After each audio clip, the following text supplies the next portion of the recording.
Alright, sige, gamitin na natin Try. at para matry natin yung sinasabi ni Sir Glenn kung gaano kaganda yung kanyang motor na Desert X.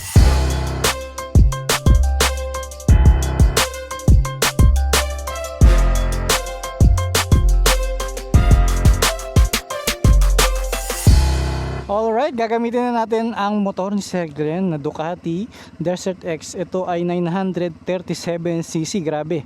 Ito ay twin cylinder, tapos yung design ng kanyang mga piston is isa sa taas at isa sa side. Same sa Ducati Scrambler, no? Alright. So pumunta si Sir dito, umulan kaya medyo madumi na. Well, syempre ito ay adventure bike kaya okay lang sa kanya na talagang madumi kasi para dun talaga siya eh. So yung gulong niya is Scorpion Rally STR. Then sa likod naman, katulad nung motor ko na naka Scorpion Rally STR din siya sa likod. Ito ay pang lupa, pang mud talaga, no? Pang off-road. Then may rubber siya dito, although pwedeng tanggalin. Ayan. Kagaya nito para mas kapit sa paa. So pagka magro-road ka naman, naka-rubber siya para hindi mo masyado dama yung vibration ng makina. Ito nga pala yung busina niya, oh. Nagpalit na rin siya. Okay, so meron siyang tank pads, naka-PPF yung kanyang tangke, naka-side yung fuel cup.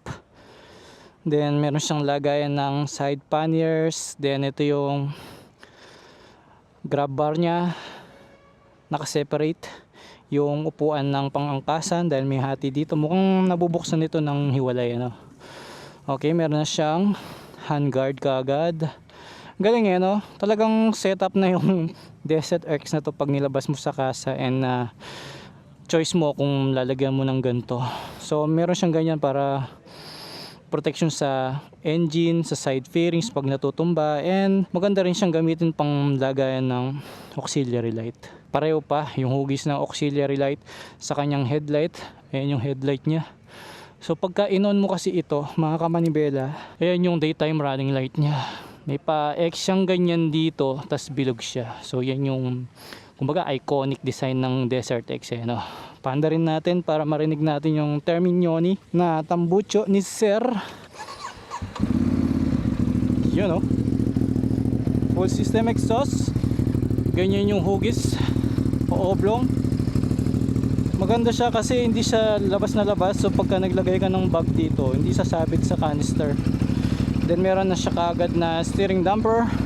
And then kung mapapansin niyo yung instrument panel niya nakatayo, no? So sa mga panigade, nakahiga kasi to. So dito tinayo niya since yung design ng motor is patayo, no? Matangkad siya, no?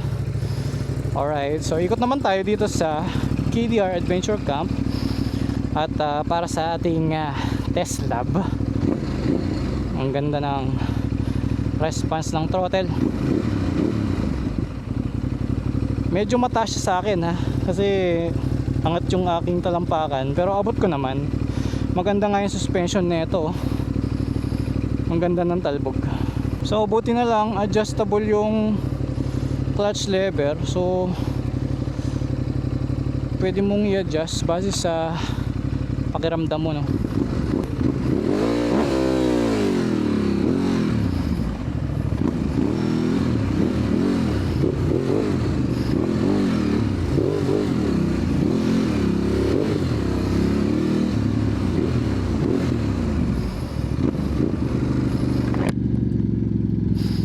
Alright, sa body position tayo, ang taas ng manibela.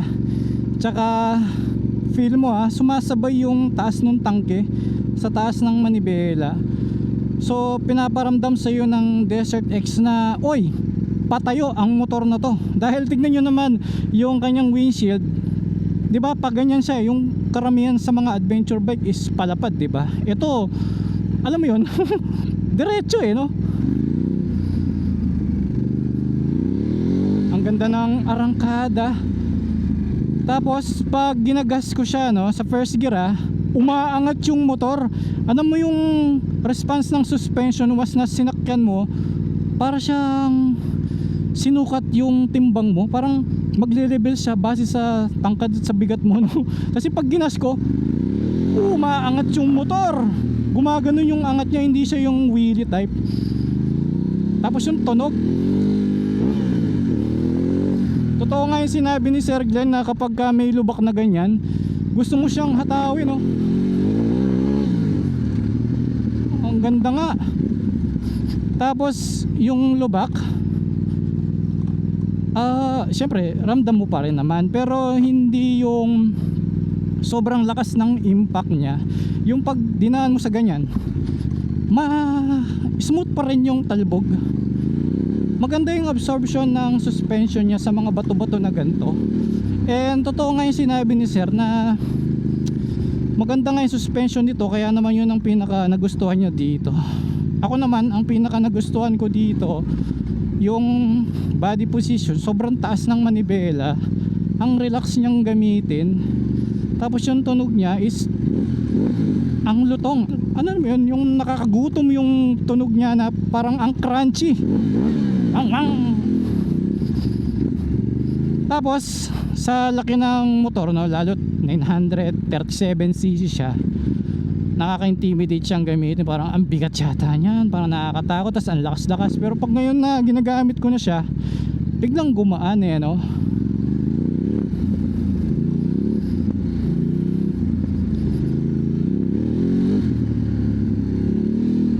Tapos sa lapad ng manibela niya, mas may control ka talaga sa lubak na ganito. Tapos pag ginaganyan mo yung nagka-counterweight ka, hindi lumalaban yung motor.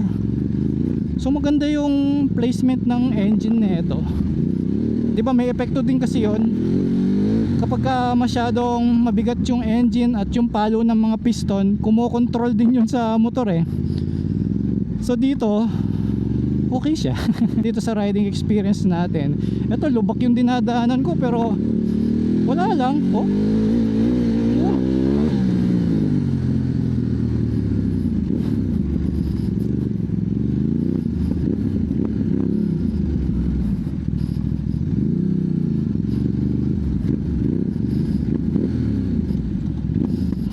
Alright, mataas na yung motor. Tatry din natin itong mataas na lugar na to. Tatayuan natin ngayon. Basic.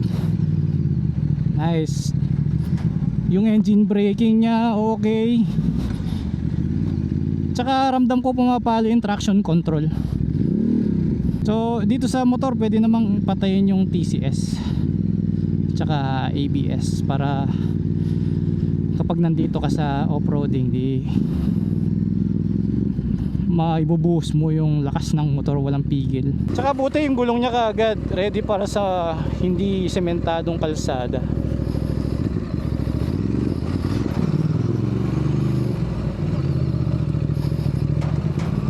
Wow!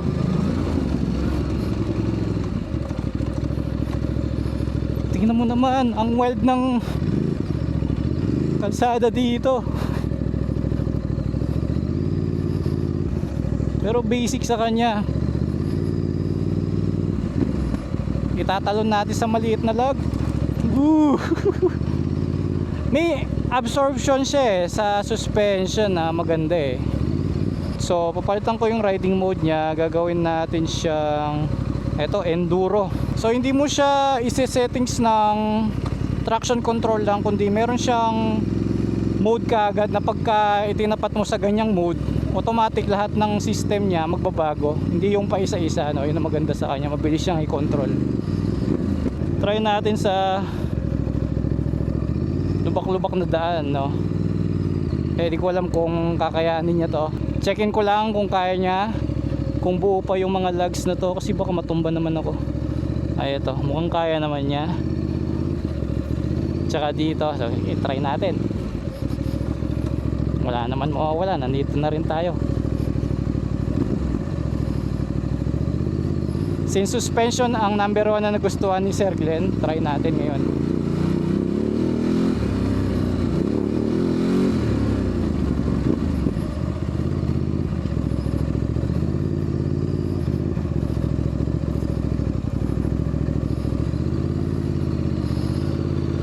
Okay, kinakabahan ako pero kaya naman siguro ng motor. Ay, oo. Ay, kaya ng motor. Wow. Ah. Oh, maganda nga yung suspension niya. Di ba? Hindi ako tumatalsik. Ang ganda ng absorption. Tapos dahil mataas yung motor, kahit na yan, oh. Oh. Hindi sasabit, tsaka meron siyang protection dun sa ilalim. Try naman natin dito.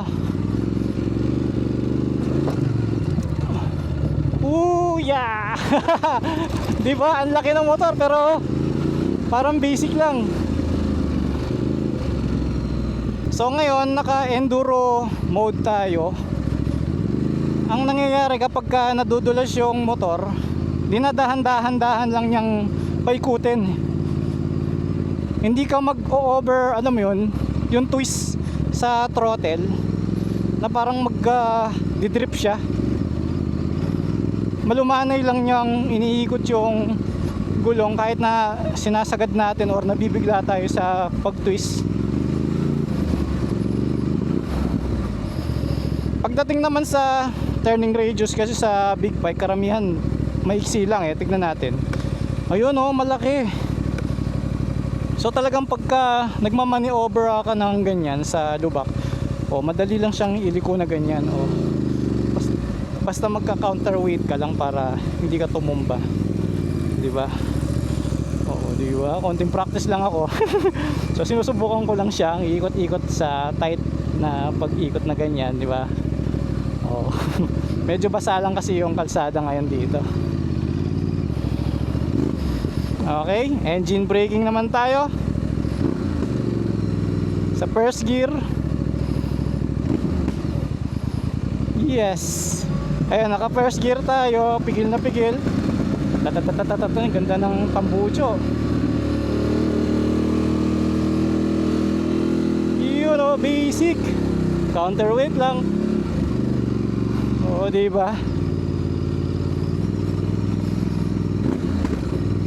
So, dito naman tayo sa mud.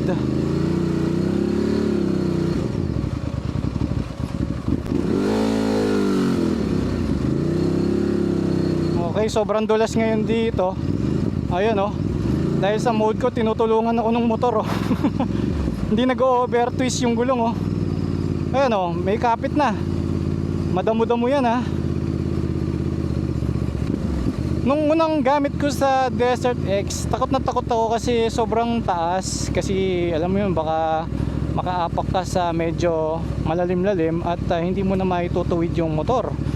Pero ngayong nagagamit ko siya, sa tulong na rin ng modes, hindi ka takot, hindi ka alangan. Siya mismo nag-a-adjust. Ina-assist ka niya, kumbaga. Kasi syempre, ikaw pa rin yung may control ng motor. Pero at least, kung magkamali ka man, nandyan yung motor naka-antabay. Bahala na yung modes niya sa pagkakamali mo. Ayan, oh, malalim-lalim. Diba? Alright, ngayong nasa 30 minutes na tayong nag-ride gamit nito at mabagal lang yung takbo. So narinig ko nang umiikot yung cooling fan niya sa radiator. So papunta yung hangin, nararamdaman ko sa hita ko, no? So sa heat management naman, hindi naman siya ganun kainit. Though nararamdaman mo talaga yung hangin gawa ng umaandar na yung fan, eh. So nahagilap ng medyo mainit na hangin yung aking binti, pero hindi sa mapapasukan naman. Ayun, oh, naririnig nyo yung nagka-cut yung power kapag ka na-over twist ko siya sa madulas. Ang galing. Ayun, oh.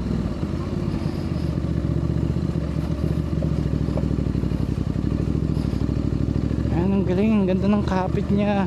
Ayan, yun ang maganda sa mga ganito. Pwede sa mga ganyang lugar at pwede rin sa road, syempre.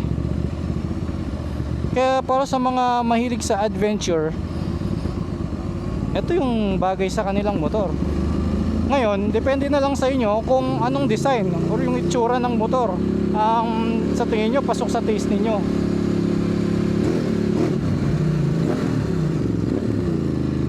nice one.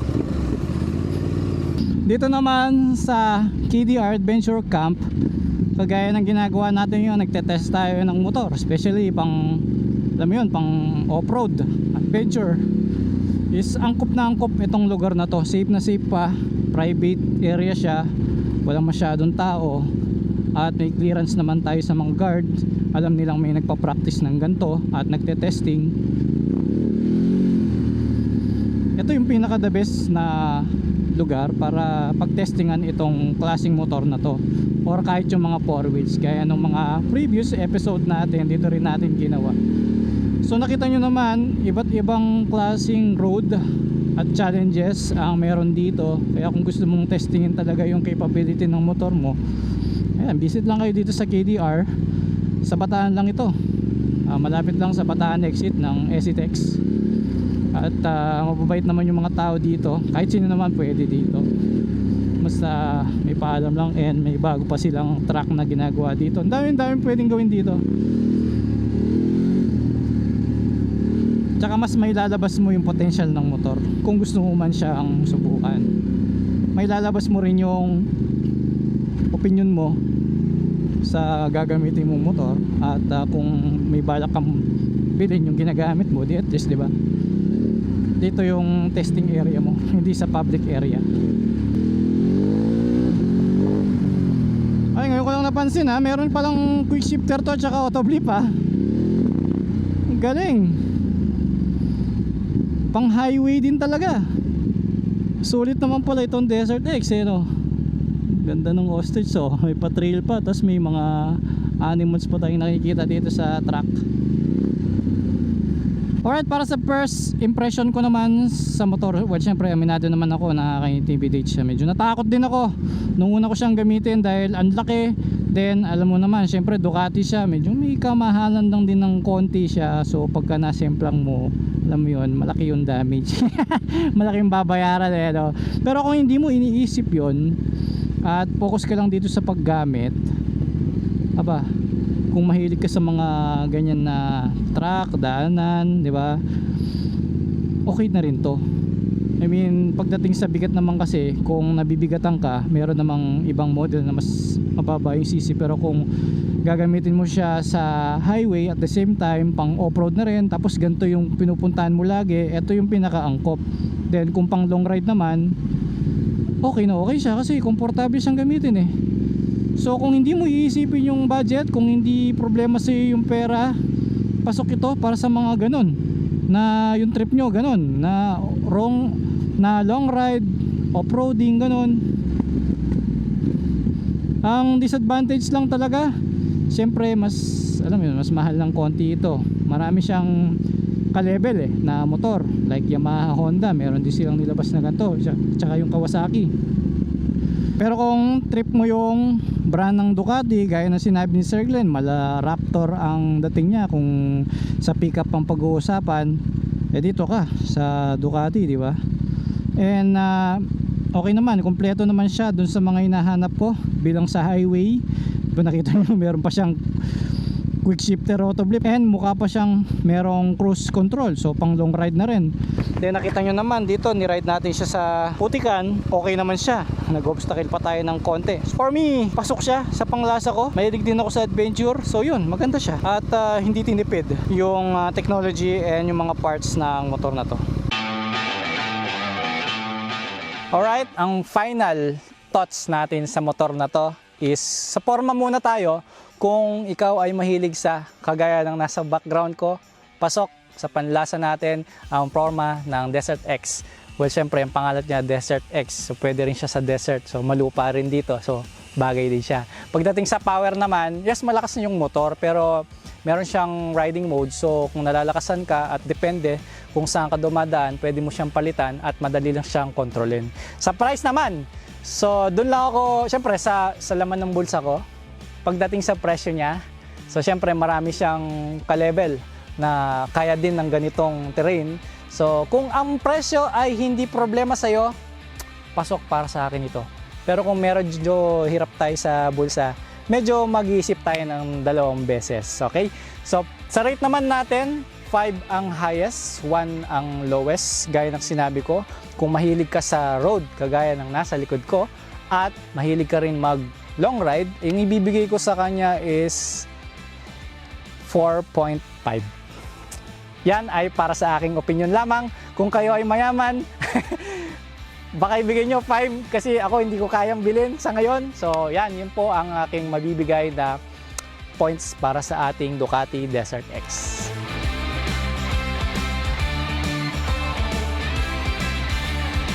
Yan ang ating off-road test sa Ducati Desert X at maraming salamat sa ating guest na si Sir Glenn sa pagsama sa ating test ride today. Kayo mga kamanibela, sa nakita nyong performance nito sa MC Truck, napanindigan ba niya ang pagiging design for challenging terrains?